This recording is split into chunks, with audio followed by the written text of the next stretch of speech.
I'm back here again with Linda, money mindset coach. We were talking about how to kind of change your mindset, and this is the I think number 5 episode on the money mindset. And this one is putting realistic goals about your money. So go ahead, Linda. What tips do you have for us today? Sure. So thanks for having me on, Elle. So the fifth and final tip on resetting your money mindset is to set realistic goals. So when you're setting out to do any type of mindset shift, it's a transformational process, and it takes a little while. It doesn't happen overnight. So one of those keys is to set those realistic goals, so that you can have smaller achievements along the way and stay motivated. If you set your goals too high or your benchmarks too big, then you'll get frustrated and feel like you're failing. So the small goals are not, and realistic goals are not about the final destination, but about the smaller parts of as on the journey as you go through, right? So setting Right. those out as smaller destinations to guide you toward the actions and decisions that will come to the final outcome, the desired final goal, right? So setting them achievably, so that you can have like little milestones along the way is the key. Oh, so you can have celebrations. So basically, I mean, if I'm getting it correctly, if you're setting your goal to add another extra $1,000 a month income to yourself for yourself, then that's the goal. And when you achieve even half of it a month, let's just celebrate it and go to the next level. Is that what you're saying? Yeah, yeah, that's a great example. So it's saying like my goal is maybe to make, either whether it's cutting expenses or making more money or just changing a habit, saying like, okay, I'm gonna shop less than I do normally or something, right?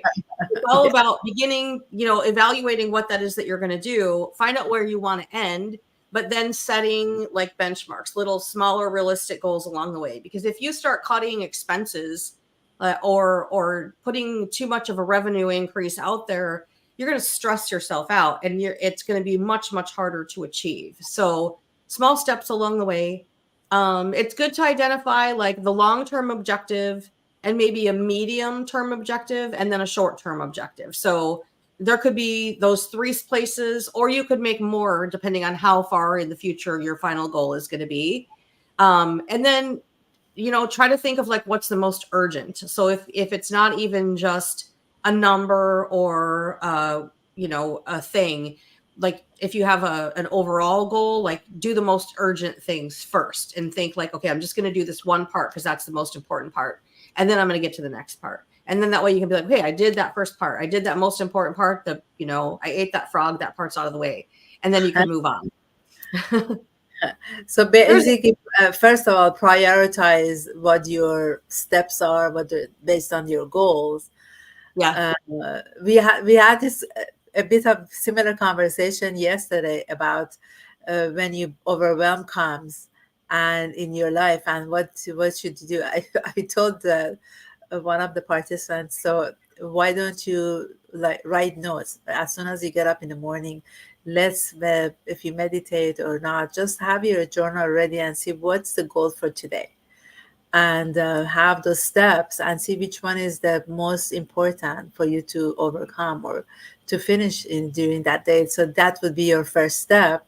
And then as soon as that's done, yeah, celebrate with anything that makes you happy, and then go to the next one. So then it won't be any overwhelm till you're done with the whole task of the day. And then if anything it's over, then you can put it for tomorrow. So as soon as I said that, her eyes kind of opened up, and it was like such a relief. So I understand exactly what you're saying. It's just the goals that we give ourselves and the commitment we have to that goal, that is important, and celebrating when we achieve those goals. Yeah. Yeah. Yeah, definitely. And if you have like one or two key goals that helps you feel from becoming overwhelmed too. So like have the key goals and then have like bigger goals. Like don't overwhelm yourself. Exactly what you're saying. Like keep it, more simple and realistic. Um, and take control over things a piece at a time so that you're not feeling that giant, pressure on you. Yeah. And one thing that I can share about the way that I process my day or go through my day is I move from one location because I work from home. So being on Zoom all day, sometimes it's not easy, especially when I have, back to back appointments. So it's interesting that as soon as I move from one location to another part, uh, from sofa to the chair, or on the other side of the house, then it's because I changed my environment. It's just the whole thing, it changes, and it's interesting that it's like a new beginning every time that I move, from like the 2 hours of this space and 2 hours of that. So it changes the whole scenario of my being with me and my clients. So it's interesting that you can, so that works for me. So it can be any other thing that works for other people based on their money mindset and what they have to do, or during the day, to prioritize what the first step is. Yeah, yeah. And it is good to be flexible, but not just push it aside. Don't procrastinate it, but be flexible and know that things are going to ebb and flow, and that you're not always going to do the exact thing that you needed to do, or that you Yeah. were hoping to do, I should say. And then I guess the one suggestion would be, if you think that you're doing one of the task and it's not working, something happens, and it's you feel there's a blockage in front of you as far as the technology, anything that you wanted to do, then that would be interesting if you put that aside and go to the next task, and after 1 hour, 2 hour, or maybe half a day, then get back to it and see. Usually it works itself out, and then the second time that you get in there to process that, or work on the other task, it works out much easier and better, because the energy moves around and changes, I think, throughout the universe. And at that point, maybe it wasn't the time, and then if you work it out in another few hours or the next morning, it changes and it works better. Yeah, that's true. The other thing with that is if you are doing something that you're frustrated with, that can be kind of defeating in itself, and you get frustrated, and like it's not working, and you might feel like you're doing bad, and then if you just step back and then do something that makes you feel like you accomplished something, right? Whatever, no matter how small the task is, maybe you fold your laundry and put it away and then come back to whatever it is.